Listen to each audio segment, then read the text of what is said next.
Hello everyone, and welcome to Pyanodons Mods. This is Otaku Showboat, and in this tutorial, I'll be going over red science with a focus on your first automation of red science.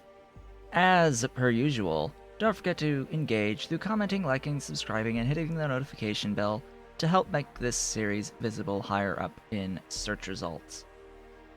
If you'd like, you can also follow me on Twitch at twitch.tv/otakushowboat. Follow me on Twitter at otakushowboat, and visit my website at otakushowboat.com. You can also help to support my continued existence and help accelerate the production of these tutorials by becoming a patron. By becoming a patron on Patreon at patreon.com/otakushowboat. You can also support Pyanodon and their mod development at patreon.com/Pyanodon.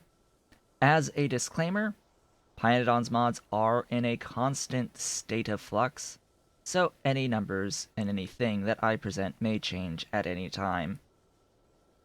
The mods that are in use for this particular save file are nearly identical to the ones that are being used on my personal first stream save playthrough that I'm doing, the list of which can be found at the link to my stream schedule page down in the description below this video.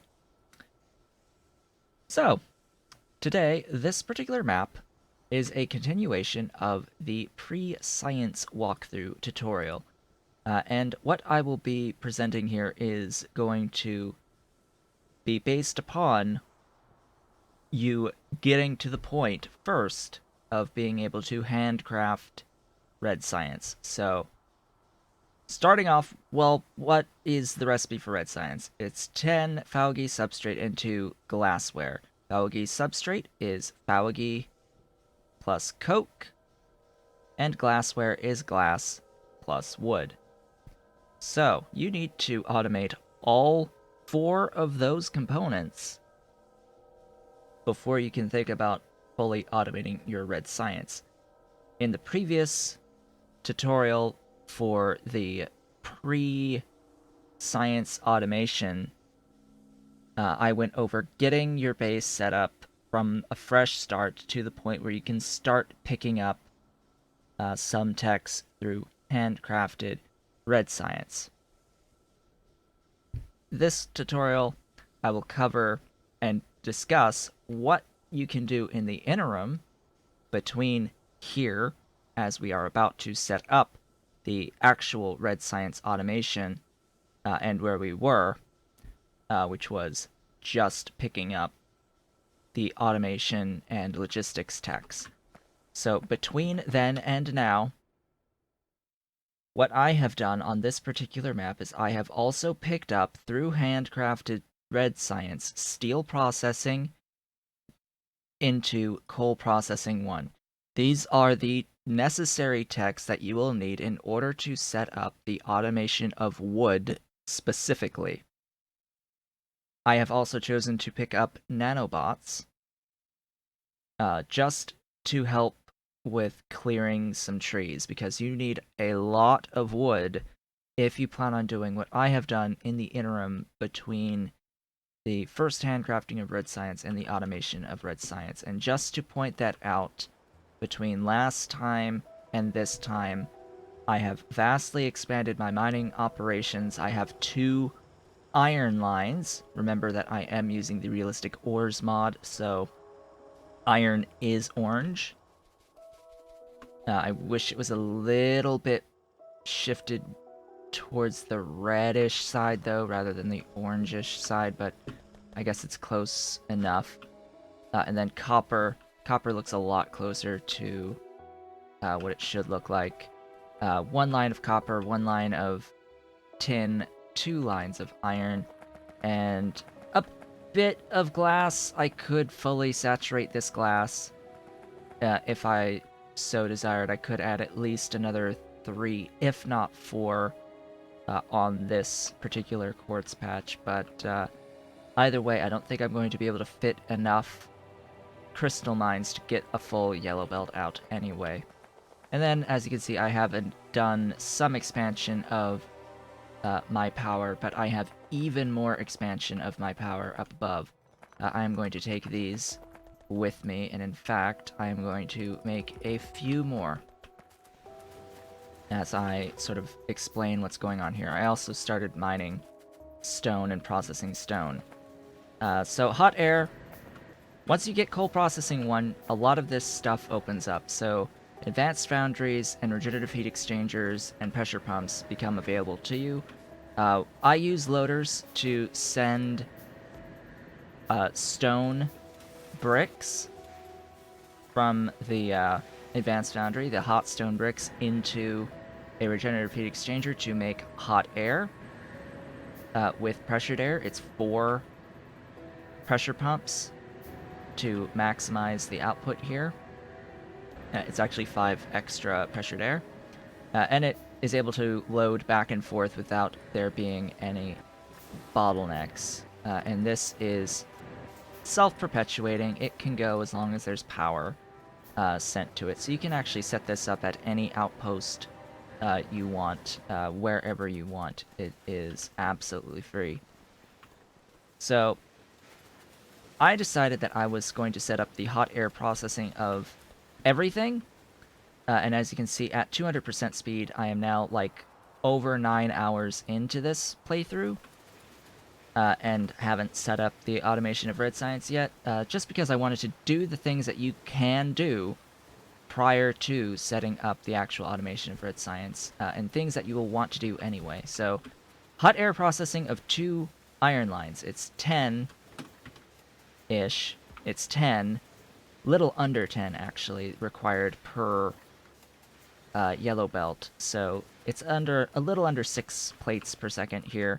I've got stone and stone bricks going out. I've got, of course, another 10 on copper, sending copper out, another 12 on tin. You do need more for tin, and enough on glass. It looks like I only have the production of quartz to do 10 at a time-ish on the glass, but I have all of that all set up, and I've got things routed. I even have more coal, dedicated line of coal to go to my main bus that I will be using through green science. After green science, I will stop, terminate the bus, and transition into a robot-based base. And then here's the real power area with a dedicated 30 mining drills, yellow belt of coal in, fed by the deep water wells. But note, I did on purpose set this up in an area that does have some water on this map, so even if you are not using this and you do use this map seed, you can still set this up here and have sources of water on the map to place offshore pumps to follow along.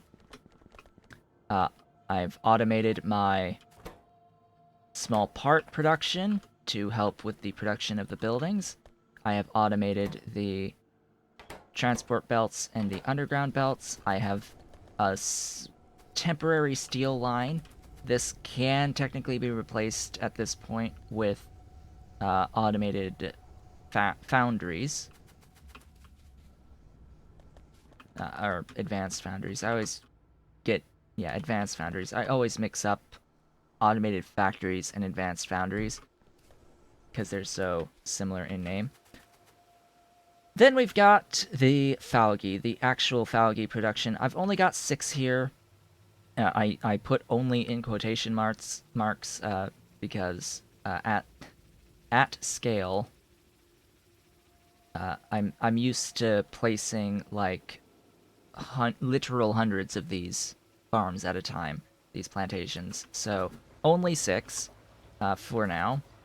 They are relatively expensive at this point in the game until you get a lot more iron production under your belt.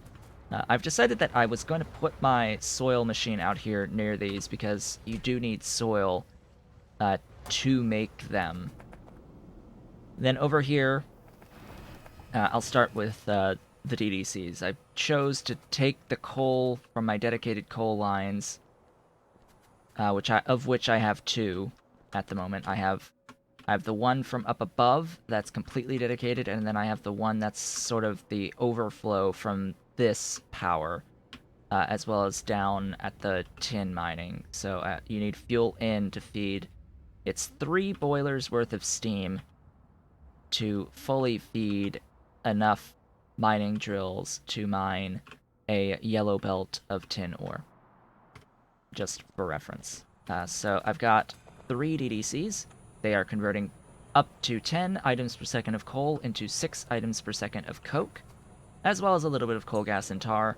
We will worry about this later, but just know for now that I am currently voiding with a gas vent and a sinkhole. You need steel to get sinkholes. Both of those things, the coal gas and the tar.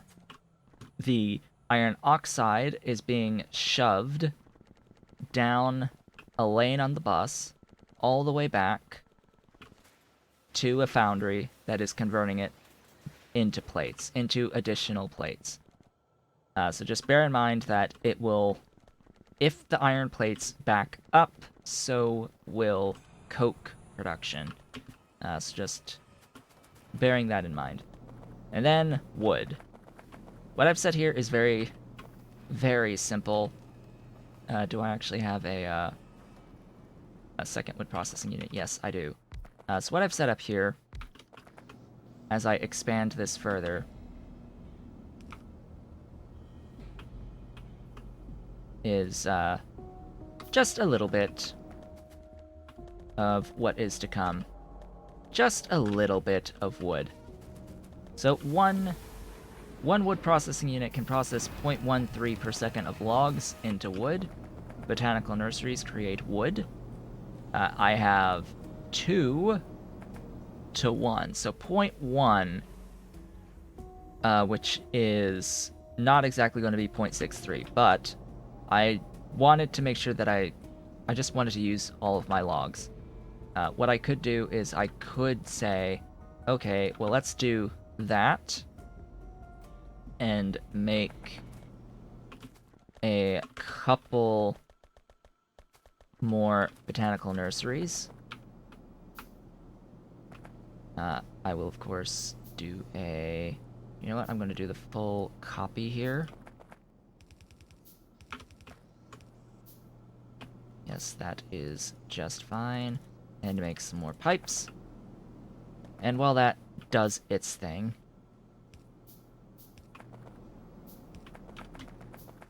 There we go. I will do that and make another wood processing unit so that I have another one there.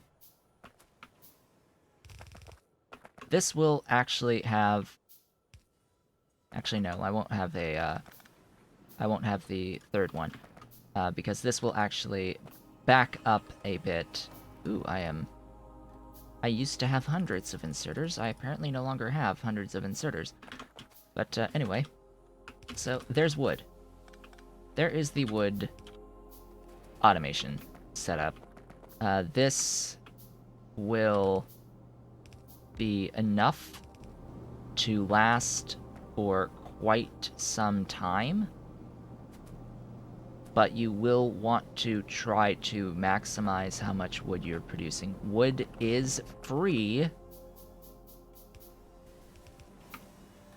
so therefore you should try to make as much of it as you can. Wood is just going to be power and some water. So right now I've got 0.3. That is a little bit more than what I'm producing, so I have some backup of logs. That is perfectly fine to have some backup of logs. In fact, you're going to want to have a little bit extra on logs for much later on. So with that, we've got wood.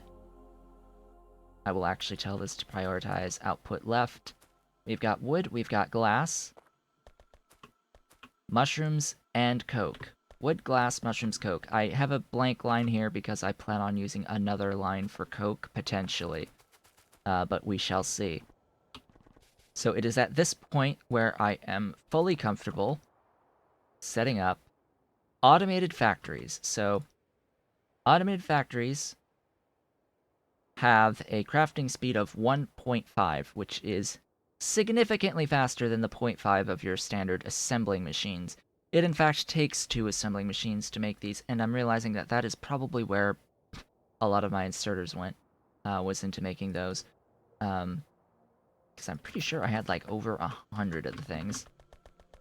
So I'm gonna grab some stuff here to grab some inserters.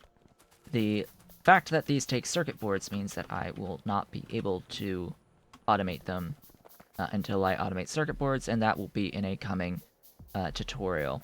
I will basically continue from where we leave off here and work on the automation of circuits. Speaking of which, I have 6. Let's actually make that 10. 7, 8, 9, 10. At least. Then it is just a matter of taking these factories, plopping down 1 for glassware.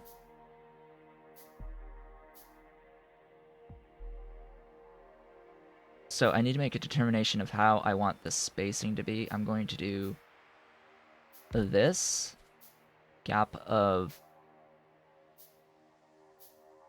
2. That one I'm going to do gap of 3. This is going to be glassware. This is going to be the actual science, and this is going to be the Falgi substrate. I want an extra little bit of a gap here because A, I'm going to need to, output onto a line out for this, but B, this is going to be used for other things. So I can just do that just fine. I could also have a line there outputting onto that. So that will be my substrate out and my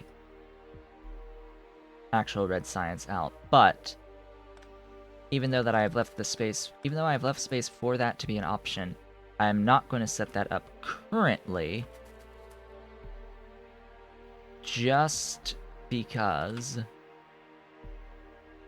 I may as well just set some loaders there for this, just because it won't be used immediately.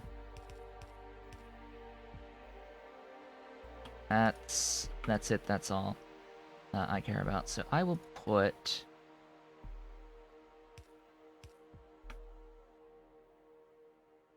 probably gonna need like 4. I'm not making that much glass, so it will need a lot. In fact, it will need so much that I will just load glass. Let's be real here. I will load glass in. I don't intend on expanding this anytime soon, and when I do expand it, I will do so through the bot-based network, so I'm not worried about setting this up with splitters and such that I can keep expanding this downward. I have absolutely no intention of doing that. Similarly here, it's quite possible that I actually will be doing my expanded Falgi substrate after getting to my bot-based base. So I may not even really need to do anything with this extra spacing, but I just wanted to point that out for those that might want to do that at some point. So that just leaves feeding this. And since I'm using loaders,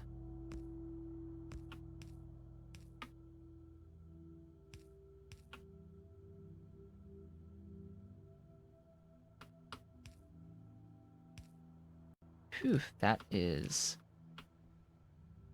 somewhat convenient. Whoops, I do not have undergrounds on me. So I will go grab some of my undergrounds. This is why you automate your logistic stuff.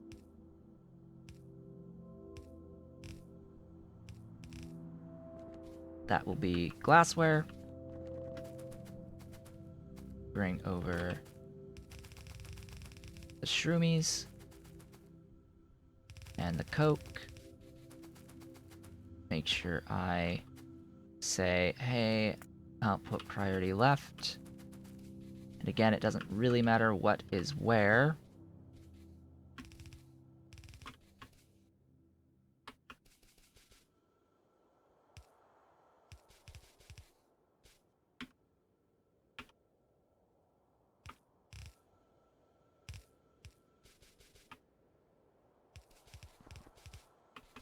Oops.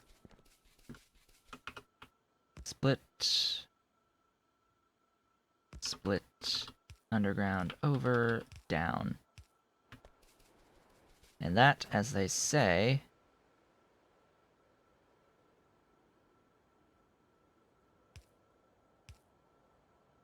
should absolutely be that.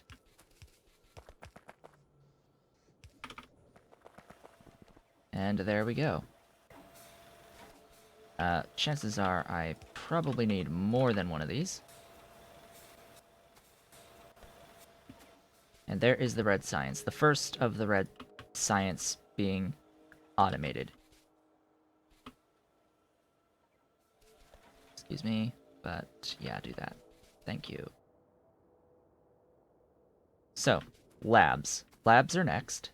I want to make sure that they are in a spot that has enough space on either side for several belt lines. Now, I place the things it wants me to do. Tech, I will go ahead. I haven't really given too much thought to this as to what the actual next tech is going to be, because at this point, I will need, so say for example, I want to pick up powerhouses. At this point, I will need lead. I will need to start mining lead. Similarly, if I go to storage tanks, I will need lead at minimum, but also duralumin. There are certain tanks that don't take duralumin, but no matter what, it will need more lead. So then we get carbon dioxide out of organic matter, but we don't get an organic matter recipe yet. Although it is very important that we do pick up this tech to get aromatics from creosote. So this recipe will be needed. It won't be immediately useful, but it will be when setting up your green science. In particular, when you start setting up rubber. And this actually heads into the machines for oil industry anyway, and then into rubber. So you're going to need to get down to rubber when thinking about your green science. But what I think that I am going to pick up first, because I have loaders, is probably going to be warehousing. I don't know if I'm going to necessarily use them yet, but what you can do if you're using loaders is you can use warehouses in place of belt balancers, if you so desire. So that is an option for you. But there's also the concept of burners. Now, burners will require titanium. But moving forward, you're going to pick up all of this anyway. So just know that if you go the route as well of the fast inserters, you're going to also need duralumin for that. You're not going to be able to make duralumin until you pick up Aluminium Processing 1, which will require mining machines 1, which will require engines. Engines is going to give you access to construction bots and storage chests and the Roboport and charging station.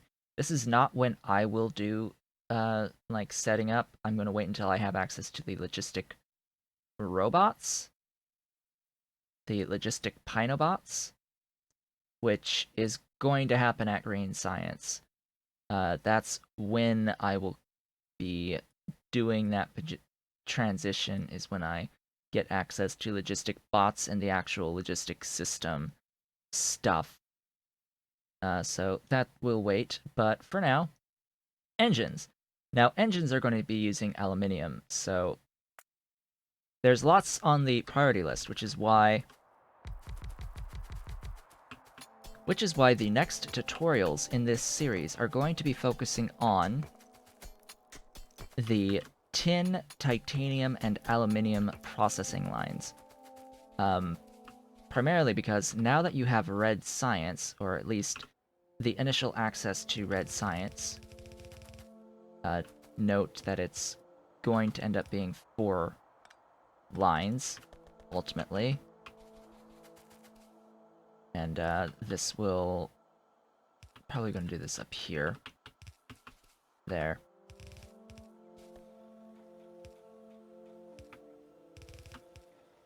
There we go.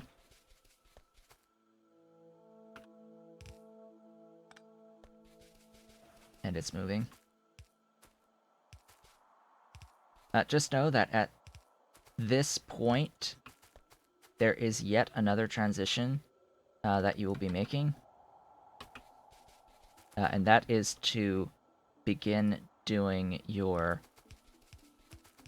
processing 1 for your ores, or processing 1 steps.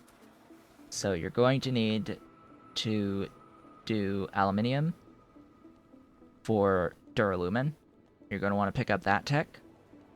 You're going to want to then transition your iron into doing hot air processed iron, if not attempting to go for your first molten recipe out of processed iron. That will involve actually mining borax, which will involve syngas, and yeah, it can get... It's going to start getting a little bit more complex from here. There's going to be a lot more things to have to worry about. I have a little borax reserve right there, but I have even more way up here, a 5.5 giga patch, which is billions. 5.5 billion units in that patch. This Factorio follows the naming convention of the metric system for large numbers. So it'll start with M, it'll then go up to G, mega, M for mega, big M for mega, big G for giga, T for tera, P for peta, and then I forget the other ones, Exa, Zeta, Iota. I think that's the order after peta. So, from engines, I guess I will pick up Steel Axe to help with my mining speed. Also, machines for mining 1 would help, because that gives you access to the rather important electrolysis recipe, and so on and so forth. But I think that will end up wrapping us up for the look at and overview of red science. As you get into the late game, however, just know that there are going to be techs that will require more red science. There are going to be techs that don't require even numbers of science as you get further down the line. So things like the pi fusion energy techs in particular. I can tell what is pi fusion energy just because of the different style icons.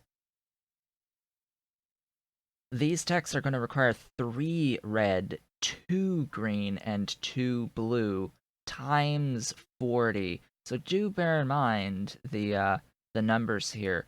So you are going to want to have more red with time compared to your other science types, and that is perfectly fine.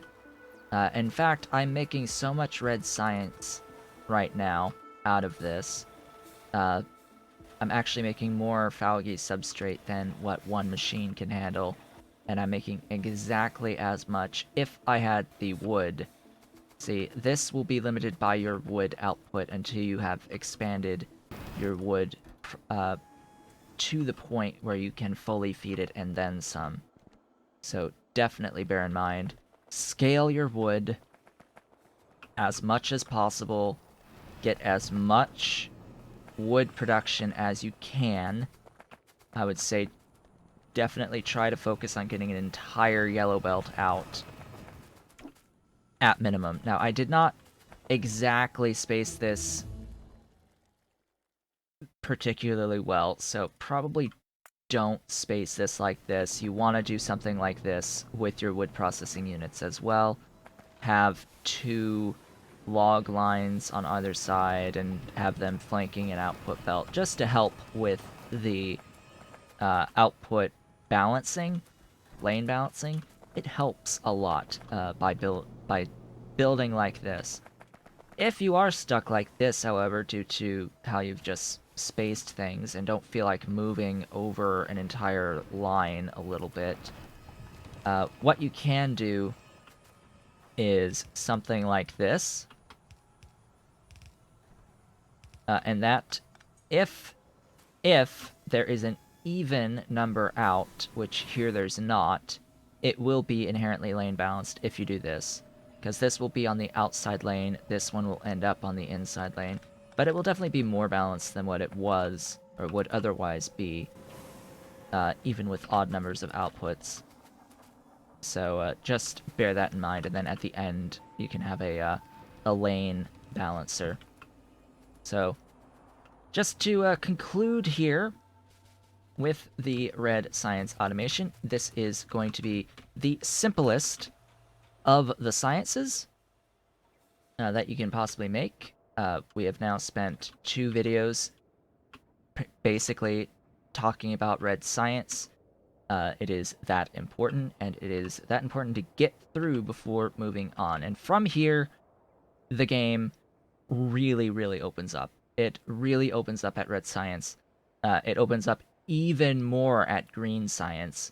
And then at blue science, you're going to have so many things that you can do that you will be hundreds of hours in and not even be thinking about going to the next science pack yet, because it will be that engrossing once you do get there.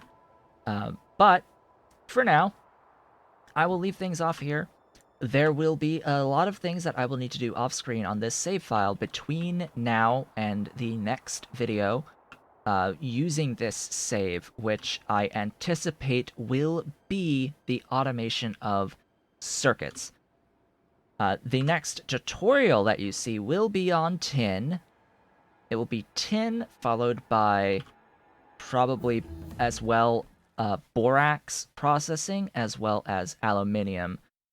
Tin, borax, and aluminium are to come. I don't exactly... Yes, so actually, the very next tutorial is going to be borax processing. You need borax for molten casting processes, for the production of molten metals, as well as the casting of them into plates in a number of ore processing lines. So that will be next, followed by tin and aluminium and lead, and titanium. And while I'm at it, because there is one more ore type to worry about, although it does come a little bit later, chromium. So that'll be like the main early game ore types covered, and that is all going to come before I do Circuit 1 automation. Although I may move chromium past Circuit 1 automation, just because it's not... It may or may not be necessary. I have to actually recheck everything again. But after Circuit 1 automation will be setting up and automating green science. So that is sort of the game plan going forward for the tutorial series. I will pick up optics because lamps are going to be an ingredient in many things. And I will actually want to automate my production of lamps and actually have like a lane of lamps or something like that. Oh god, that was fast. Yeah, sure, long reach. I'm going to be researching all of the techs off screen that are at Red Science, so bear in mind that everything that I do off screen is going to be under the assumption that you will actually be able to finish all of the Red Science techs before you start thinking about automating your green science, at the very least. So with that, I would like to thank you all for watching. This has been Otaku Showboat. If you're watching this on YouTube, which you should be, don't forget to comment, like, subscribe, hit the notification bell, and if you are so inclined, head on over to twitch.tv/otakushowboat to leave a follow, as well as visit my Twitter at otakushowboat and leave a follow, and visit my website at otakushowboat.com to read the companion article to this video.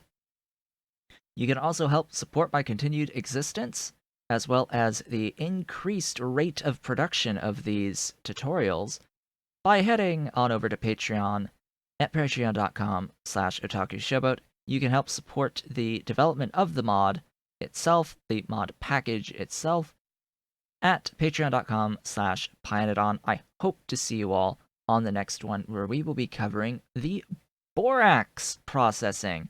And I'm going to say right now that I am going to not just show raw borax to borax, that I'm also going to show borax to diborane, to boric acid, and boric acid into boron carbide, or whatever the heck it's called, and a whole bunch, like, well, further processing all the way down to the actual item called boron.